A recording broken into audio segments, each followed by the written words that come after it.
trail on over top of it. And I'm going to create a base or background. Oh, and in the background here I have some acrylic paint. I like Pebeo's Dyna paints because they're all shimmery and shiny, and I love that. So I start out with some of that in the background so that I'll have some shimmer show through. And then you can see here I'm just using a palette knife and moving the vitriol paint around. I want it a little bit thinner. Can you see how dark it is?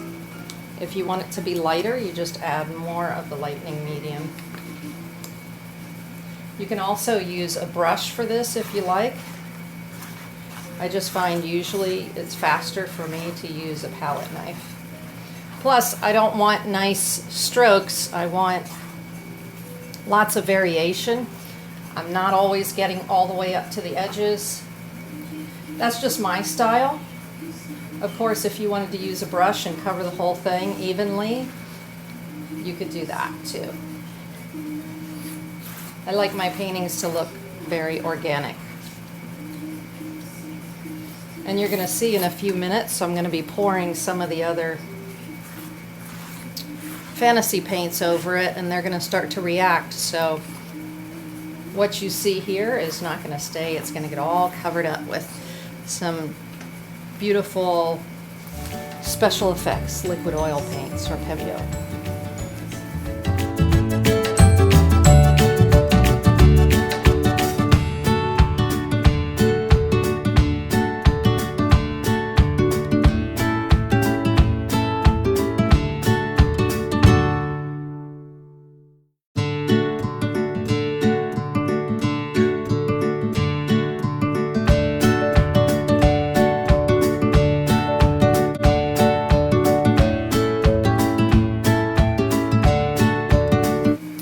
Now that I have my surface somewhat covered with the vitriol, and the vitriol is still wet, I'm not going to let the vitriol dry, I'm going to keep it wet. Now I'm going to take a popsicle stick, or these are stirrers that I found in Michael's, and they're fabulous. And this is some more vitriol that has an interesting, beautiful color to it.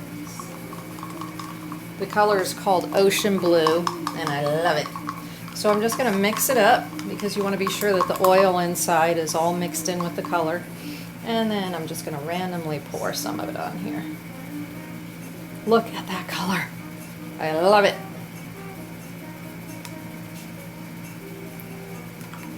As you finish with each color, my recommendation is you put the lid back on, because otherwise some of the solvent that's in this paint that keeps the oil liquid can smell.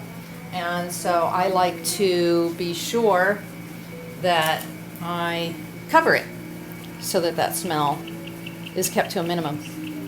It's best to use it in a well-ventilated area. This is one of my other favorite colors. It's a vitriol cobalt blue. Oh my gosh, it's so ocean blue. It's absolutely beautiful. And when we begin to mix it in with the other colors, you'll see how that's going to really pop.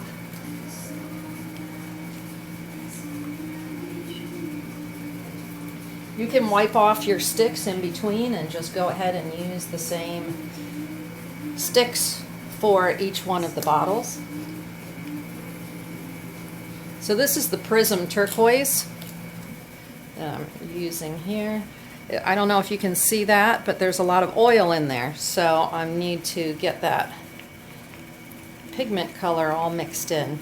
There's mica in these fantasy paints. This is the Fantasy Prism, and so in order for it to do its special effects, you need to get that mica up from the bottom. So here we go. We're just gonna, oh, look how gorgeous that is. This is the turquoise color of Prism. Woo! How fun is that? Now it's going to make a special effect color here really soon. You're going to see. It's so fun. It takes about 10-15 minutes for the prism effect to show. Another color that I have here, Prism, that I adore is called Eggshell White. So So I'm gonna, again, mix that up because there's some oil in there that separates from the mica and the pigment. Look at that. It's beautiful. Okay, and I'm gonna pour some of this. Look at the pearl color. It's called eggshell white, but ooh, it so reminds me of pearls. And not only are diamonds a girl's best friend, but I think pearls are too. Right, girls?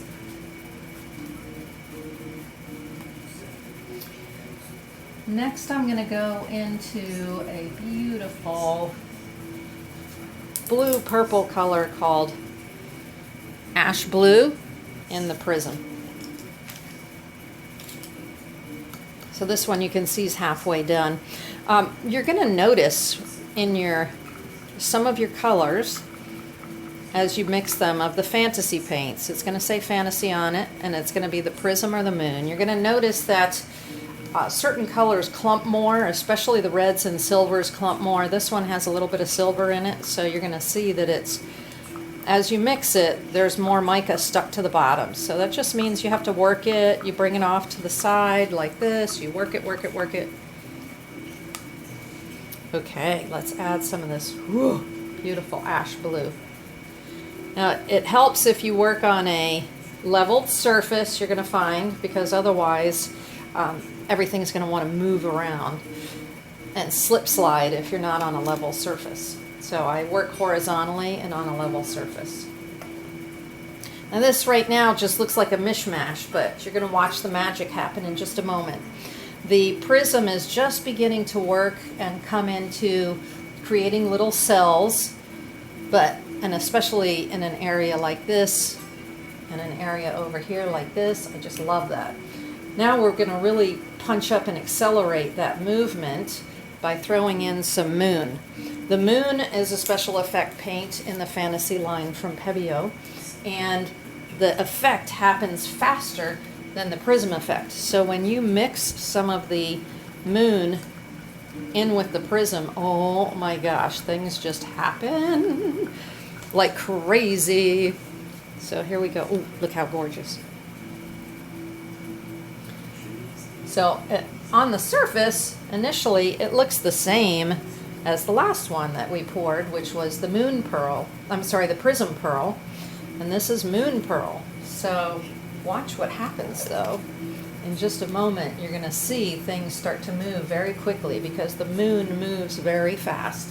Now I'm simply going to take my palette knife and I'm going to start working these colors together. Don't be afraid. They'll start to work magic. Just take your palette knife or a popsicle stick and start bringing the colors together. Some of that turquoise color from underneath will begin to mix in with it as well. It'll bubble up from the bottom. It's what I like to call percolate. You can start to see the percolation happening here already. Oh my gosh, this is fabulous. I paint the background so that way I can be organic and I don't have to worry about catching every single spot of my underpainting because there'll be paint there. So it's okay if the surface paint doesn't go all the way to the edges.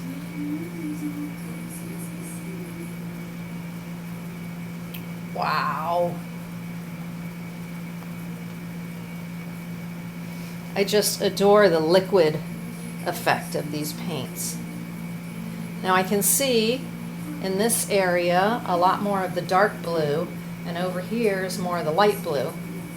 So I'm going to add a little bit of dark blue over in here. Remember that? The vitriol cobalt blue. And I'm simply going to pour some of it on there like that. And then mix it in.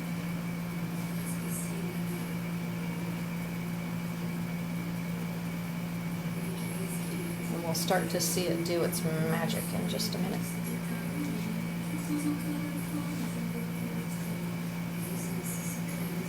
Now I have resin bubbles that I've made. I simply took Pebeo's glazing resin, and poured it on a silicone sheet so it created a bubble-like effect. And I'm going to take these now that the painting is beginning to percolate and bubble up in certain areas. I just love it. So I'm going to take this bubble and I'm just going to drop it in here. And push it in a little bit.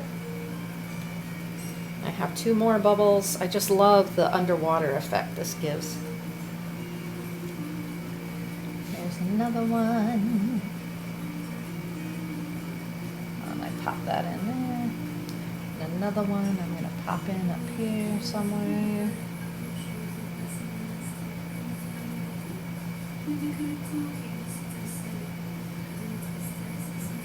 As the liquid oil paint dries, it will hold those resin bubbles in place.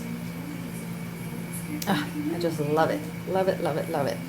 Now, right now, this painting has a certain all-overness of pattern. I want to bring something in that is going to pop right out at us, instead of just having everything being almost a solid imagery in the background. So I like to take some of one of the other colors. My preference is either using the ceramic paint, which is also a very thick liquid oil paint from Pebeo, or in this case it's the vitriol paint. And I either take it on a stick like this and move it around on the surface. This is how I get those little, what look like protozoa almost, with a head and a little tail on them. And you can even take it right out of the jar like this. And that will give me an interesting design on the surface. Now, over the course of this percolating, some of this design can end up falling into the background. And I like to put a little bit of this color over top of my resin also to bring it into the whole painting. Oh, how fun is that? You get your aggressions out by throwing the paint.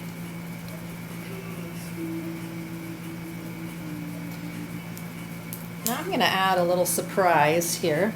I have Moon and Emerald. So I'm going to take a stick. Again, I'm going to mix that puppy up. And then I'm just going to use my stick to create some more line imagery on here.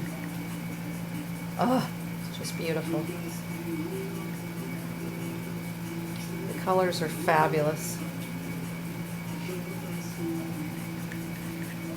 I'm going to bring the camera closer so you can see the special effects of the paints, especially this moon. When it gets on top of the liquid oil paints, it starts to really move. So here we go. We're going to go in for a closer look.